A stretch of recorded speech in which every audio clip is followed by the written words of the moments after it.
What if I told you that one of the most painful experiences of my life ended up expanding my heart in ways I didn't even know were possible?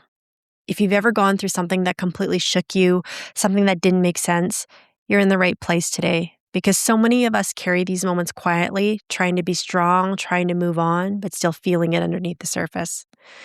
Welcome back to the Higher Alignment Podcast. I'm Mincy Lamb, and yes, I help high achieving professionals overcome burnout so they can feel more present, connected, and at peace in their lives.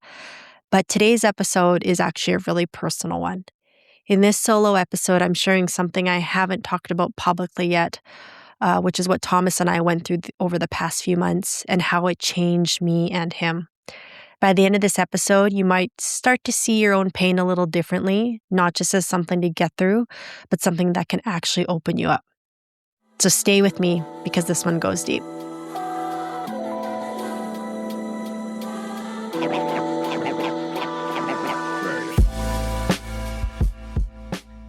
I'm going to be I try to be as honest and transparent with you guys as possible. And I have felt like the past few months a little like not myself.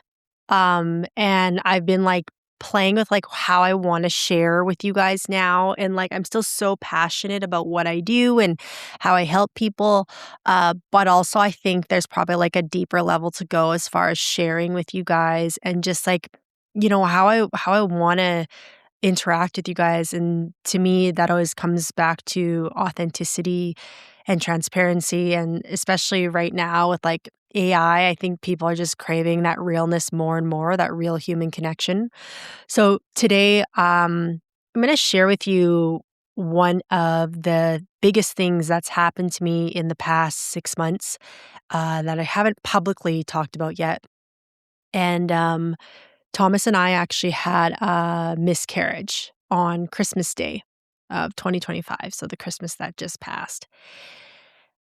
And it was a really hard but transformative experience. And I think it so very much plays into how things have shifted and evolved for me the past 6 months. And I'm really grateful we're in March now and I can feel kind of things moving. But this is a big part of the puzzle. And so I wanted to share it with you guys to give you a little bit more context on where I'm coming from. So uh, we found out we were pregnant the day after Thomas's 40th birthdays, which would have been October 30th. And I had been late I was a couple weeks late. And I my cycle has been kind of off the majority of 2025. It was kind of off. So I didn't really panic at first. But then that morning, for some reason, I just woke up and I'm like, I'm just going to take a test just to rule it out. Do you know what I mean? Because then I kind of know what's going on with me. And we had already had pregnancy tests stored because a few months earlier I was also late. But the day we bought them, I ended up getting my period. So we never had to use them. So we kind of had them on deck. So we get up and I had 2 tests, which I bought from the dollar store. Shout out my sister-in-law, Tammy, who did that for hers. And so I've never forgotten that. So I'm like, I can just go get them from the dollar store. But we had 2 different tests, 2 different brands. And so I did the first one and I put it aside. And then so I'm still sitting on the toilet, peeing on the second one. And Thomas goes, "Oh, babe, you're pregnant." And I was like, no. It says you got to wait 3 to 5 minutes or whatever it is. I'm like, don't read it yet. What are you doing? I'm getting mad at him. He's like, "Okay, well, I can check again in 5 minutes, but you're still going to be pregnant in 5 minutes." And I was like, "What?" So I'm panicking. And so then I pee on the second stick and then, of course, instantly pregnant right away. And I remember asking a friend of mine about when Ange, one of the fly girls who's in my crew, when she was first pregnant. This is almost 10 years ago now. I remember we were freaking out in the group chat, and she's like, "It's positive," and we're like, "Could it be a false positive?" And so I remember us figuring out that a pregnancy test is usually only false if it's telling you it's not pregnant when you actually are. If it's saying you're pregnant, then you're pregnant. There's no falseness in that. So when both of them read positive, it was pretty undeniable. And we both just started crying. And we were surprised because we weren't trying, but we weren't not trying, if you know what I mean. It was not planned though, but we were so excited. like, not only excited to have kids with each other, but Thomas is 40, I'm 37, and so, it's something we've both wanted for a long time. And so when it happened, it was just, it was just a blessing from God. Like, couldn't describe it any other way. It was just like, hey, we're not prepared per se. We weren't planning, but if this is what God sees as the best timing, then we're ready for it. So we cried and we cried and we were so happy. And yeah, we decided that we were going to wait till Christmas, which was going to end up being around 13 weeks by that time, 13, 14 weeks to tell everybody. Um, so just because we wanted to make sure we could get through the first trimester. And so we had kind of set it up in our minds that we're going to tell our friends and family around that time. We did, however, end up telling my mom after we got blood work done. So just having the actual doctor confirm, yes, you are pregnant. So once we had that, we told my mom, and she was just beside herself, crying, so happy. And then Thomas's mom got home. She was in Portugal when we found out. So we ended up telling her about a month later when she got home, and also just so happy. Um, and yeah, it was not easy because first off, I know if you've had a baby, you know this, but my energy was fucking zapped.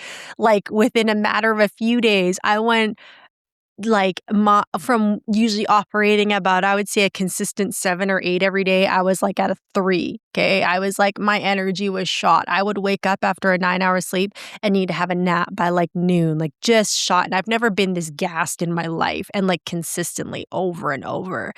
And then I never threw up, but I had nausea pretty consistently. And shout out Jess, the wellness element, Jess Reynolds on Instagram, who specializes in coaching women who have HG, which is severe morning sickness. She's a friend of mine, and so she was kind of coaching me through what I need to do to maintain the nausea at that time. But man, did it kick my ass. Like, between the nausea and the lack of energy, every day was survival mode. Like, I would have just enough energy to get my basic posts up, just enough energy to like fulfill my client meetings.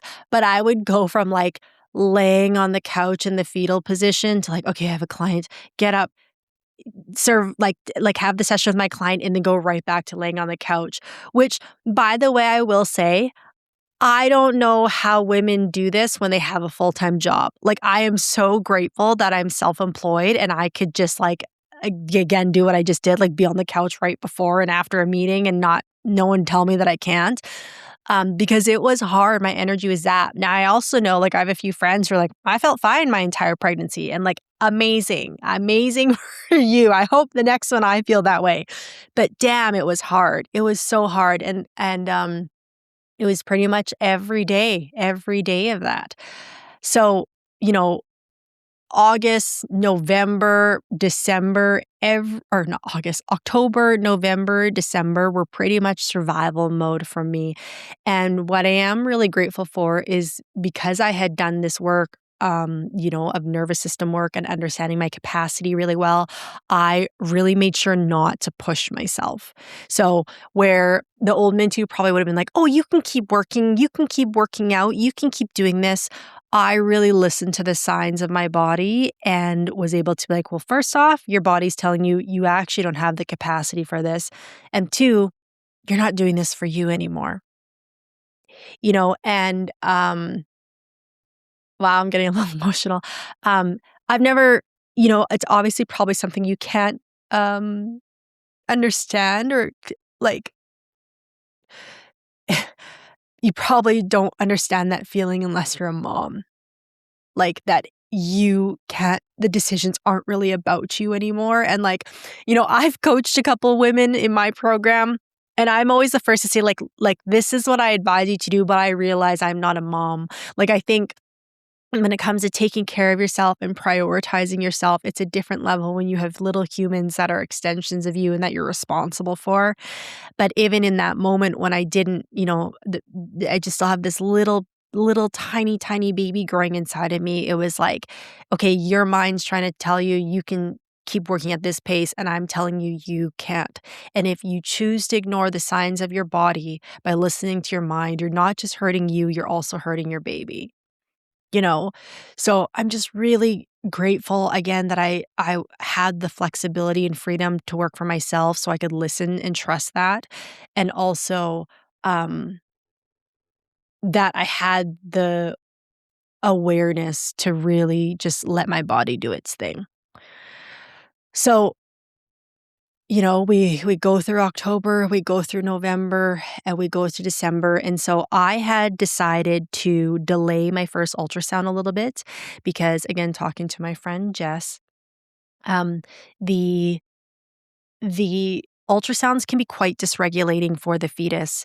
The loud noises, the heat, it's the first real moment of disconnection from the mother. And so she had told me that herself and quite a few other women she had worked with through her practice had experienced miscarriages after their first ultrasound. And, seeing that correlation between the disconnection of the fetus then. So I had decided to wait a little bit longer. You usually go for a dating ultrasound around week 7.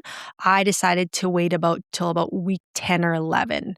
So it was closer to, again, when our first trimester was going to be over. So I was gaining weight, had a little belly on me, kind of just looked like I just ate a big turkey dinner every single day. So, my clothes were still fitting, but I was like really just only wearing my loose clothes at this time. And we were taking progress photos, every week, and we were just so excited.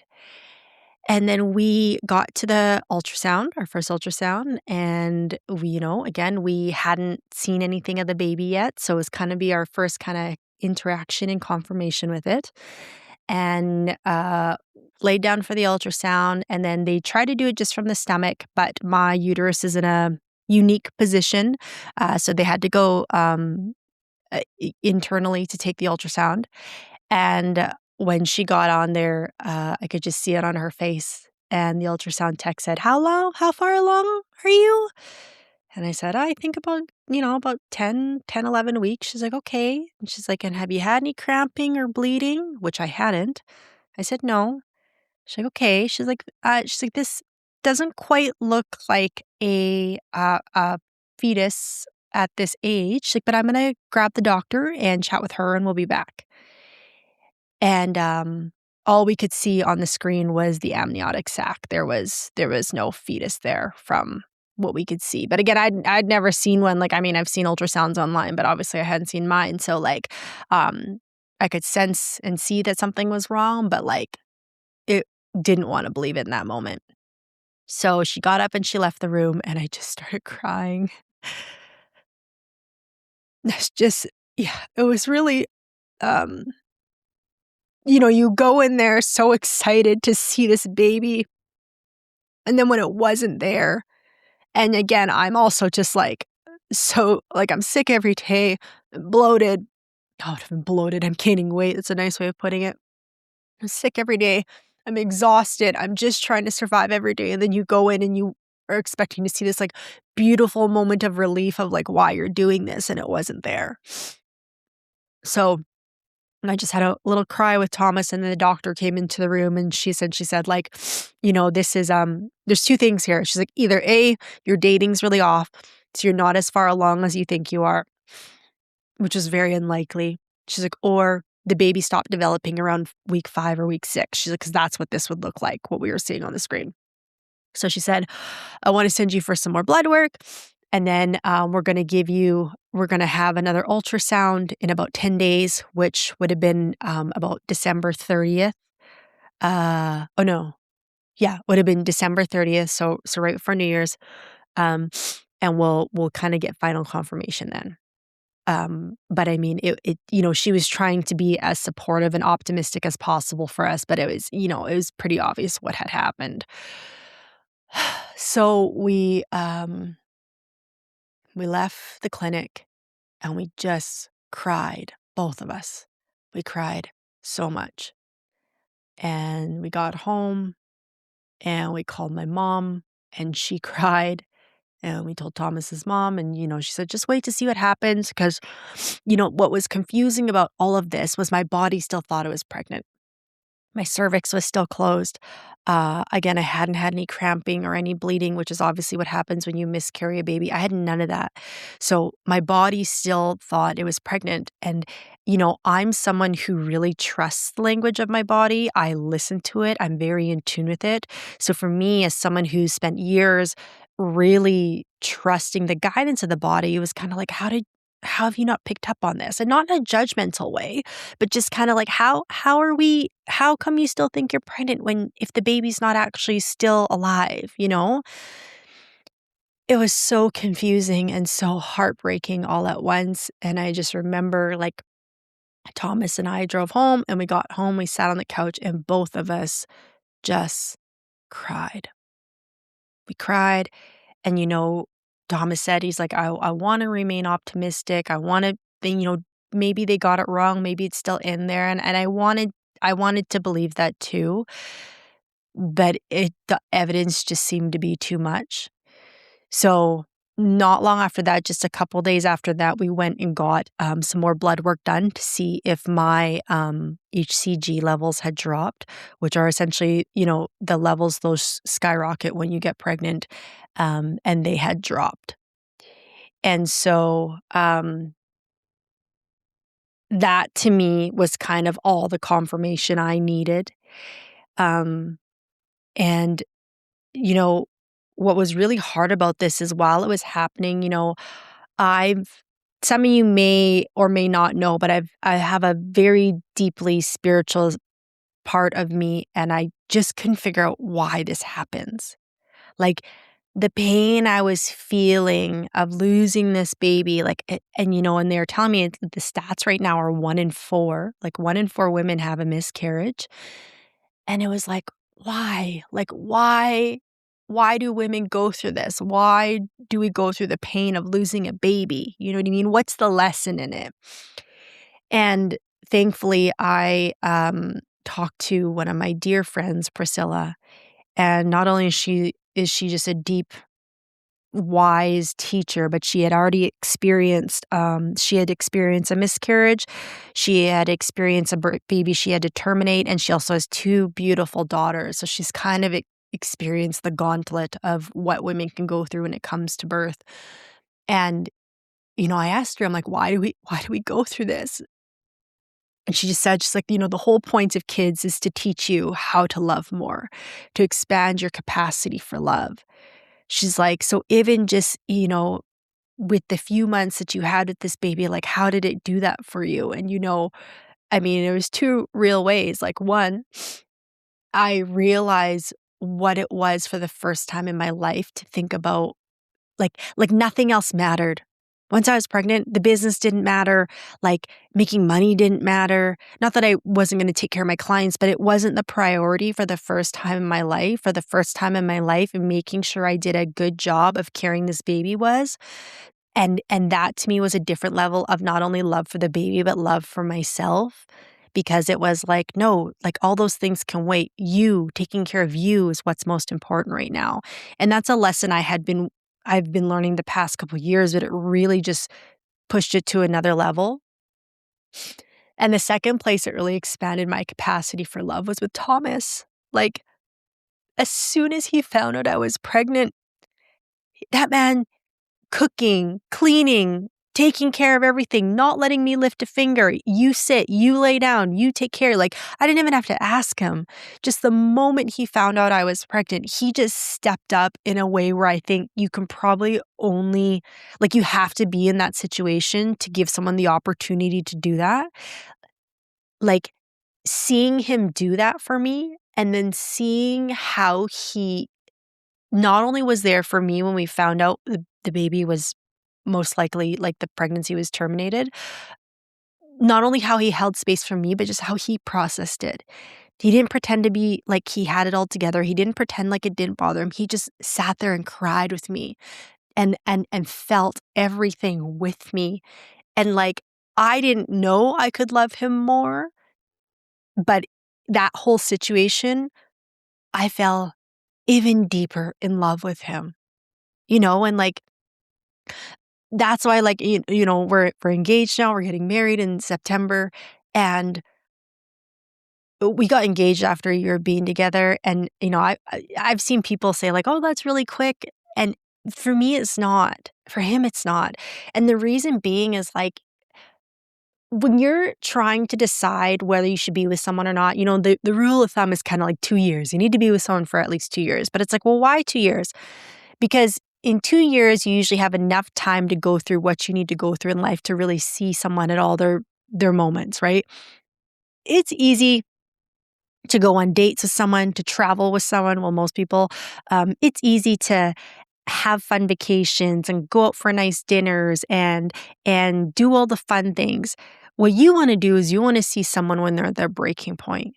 You wanna see someone when they haven't had any sleep. You wanna see someone where when everything seems to be falling apart at work and how they handle it. You wanna see someone where, you're broke down on the side of the road at 2 o'clock in the morning, you gotta change a tire, and again, you haven't had any sleep. Like, you wanna see someone when someone has passed away, you know? You wanna see someone through these hard moments because that's when you really tell who you're marrying and who you're gonna be with is how they navigate that. And so, for me, seeing how he handled this and how he took care of me going through it was, like, on top of all the other things he'd been with, it was just like, "How can I not marry this man?" Like, after going through that, it was like, I want to be the mother of his children. I want to be his wife purely because of just how he's shown up for me and for us. And so, when I was talking to Priscilla and she said, like, how has this baby expanded your capacity for love?" Like, that was it. And it was such a blessing to receive that as much as we wanted that baby, as much as, it that soul, that maybe that's all it wanted to experience in life at this time. Maybe it just came down to do that, you know what I mean? To prepare us for the next baby that's coming. Maybe it'll be the same one, I don't know. But, her telling me that just brought a different level of comfort. And then, she also told me a story about how, she had to terminate a baby. I'm sure she's okay with me sharing this. She had to terminate a baby that was not is they were essentially deeming not fit for life. And she ended up getting pregnant though with her second daughter less than 30 days later. And so it just gave me so much hope and to realize that, like, I wasn't doomed or there wasn't something wrong with me. And, and she also mentioned, she's like, now you can get pregnant, right? Your body felt safe enough to do that. So, like, just, look at it as like an opening to the next chapter versus the ending of one. And oh, her conversation really was a game changer for me. And so then after I had that talk with her, I laid in my bed and I put my hand on my heart and my hand on my stomach. And I just told my body what a great job she did. Because at this point, I hadn't actually miscarried the baby yet. We were just looking at all the evidence from the ultrasound, from the blood work, but I still hadn't cramped or bled. So my body still thought she was pregnant. And so after having that talk with her, after seeing the evidence, I just held myself and I said, "You did a good job. Like, I'm so proud of you. I'm so grateful for how you carried the baby these few months. You did such a great job, and you should be proud of yourself because I'm proud of you and I love you and I'm so grateful for you. And so it's okay. Like, it's okay. You can let them go now. You can let it, you can release it. You can let it go because you did a good job. You don't have to hold on any longer. It's okay. We did what we were supposed to do. It's okay to let it go." And that probably was the 23rd, and then the next day, the 24th, I started to spot, and, then we had Christmas Eve and Christmas Day with my family, and I felt pretty good, and then we got home Christmas night, went to sleep, and about 2 o'clock in the morning, I woke up with contractions and in so much pain, and then I had the actual miscarriage. Um, uh, you know, I was in so much pain, I had to go sit on the toilet and just let everything pass, and, Thomas was great, and he sat up with me, and he consoled me, but I actually had contractions, every 2 minutes for probably about 10 to 15 minutes. Eventually it stopped, and I went back to bed, and that was a miscarriage. And so we mourned and we took our time, and we just really laid low through the Christmas season. And then we were getting ready to leave for Vietnam for a month-long trip on January 7th. So after Christmas, I had to go for a follow-up ultrasound on the 30th, which by this time I had already passed the baby. So they were just kind of trying to see what was left in there. And there's some remaining tissue left in there. So they said, based on that, they transferred me to the early loss clinic at the Royal Alec, which anyone who lives in Edmonton, if you ever have to deal with the remnants of a miscarriage or you're aborting, the early loss team at the Royal Alec, I have never spoken so highly of a medical team in my life. They were not only so kind and so gracious, their follow-up, their system, like as someone who's an executive coach and dealing in the business world a lot, not only are they incredibly good and caring at their job, but their processes and systems are immaculate. So you feel like you're constantly being taken care of. They're reaching out to me. They're being proactive. It's not me leaving messages and waiting for them. I had to do it a couple times, but I would get a call always same day, and they knew what they were doing. Every nurse I talked to was very well informed with my case. They made things very efficient for me. So just 10 out of 10 experience with the team at the Royal Alec there. But so after the ultrasound, there was still some tissue left in me. And so they said, well, you're going on your trip. Just go on your trip, heal, relax. Hopefully you'll have a period while you're there. And then when you get back, we'll touch base. So Thomas and I went on our trip, and we ended up telling all our friends and family about what happened, which everyone was obviously super supportive. And it just kind of helped to know that everyone lots of people had been through one, or they knew someone who had been through it. So just making you feel like you're not alone. So we went on our trip, and I did not end up having a period. So then when I got back, which was just at the end of January, went for another ultrasound, went for some more blood work, and essentially there was still a fair amount of tissue that was in the uterus. So they suggested I get a D&C, which is essentially they go in with an instrument that kind of like sucks out the remaining tissue, because what happens is if that tissue within you is still what we call vascular, which means it's still got oxygen flowing through it, it's kind of, in a sense, like your body kind of still thinks it's pregnant because there's a living piece of tissue in there. So we prepared to go for a D&C and went through the process. They say you're like an awake sedation, like kind of like with your wisdom teeth, where you're awake and alert, but you can't feel anything. So that's what I expected. Man, whatever they gave me, I was out. I don't remember a thing. I remember getting to the post-op room and being like, how did I get here? And like, you walked. Okay. So again, I didn't feel a thing. I don't remember a thing, but the nurses there who prepped me and aftercare were all wonderful as well too. And so came home, and then what I was not expecting from that experience was that I was emotional again. I thought we had kind of processed it and dealt with it, when it originally happened at the end of December and then on a trip. But, removing the remaining parts of that tissue was also emotional for me. And I didn't think about it until like the next day, or no, it was that evening. We were laying in bed, and Thomas had gotten up to go to the bathroom. And for some reason, I felt like he was in there forever, okay? Which he wasn't, like after we figured out he wasn't. But it felt like he was gone forever. And so I started crying because I felt like he had abandoned me, like he left me. And so then he comes back to the bed after we went to the bathroom. And I'm like, he's like, are you okay? I'm like, no. He's like, well, I'm like, I felt like you left me for too long. Like, why were you in there so long? Like, I felt so lonely in the bed. He's like, babe, I was probably in there for like 2 minutes. Like I wasn't gone long. Like, what do you mean?" And I'm like, "I just feel so lonely and abandoned." And anyways, he hugged me and held me. We went back to sleep, and the next morning, I was like, "Okay, I think the DNC, was still a releasing process for me," which I wasn't expecting. It makes sense. You guys might be laughing at me, but I just wasn't expecting it. So, there's a couple days of emotion there, and then it's kinda just been a healing process for my body since then, because on top of that, you know, this doesn't sound great, but the truth is, like, my body has felt out of whack since that happened, and, like,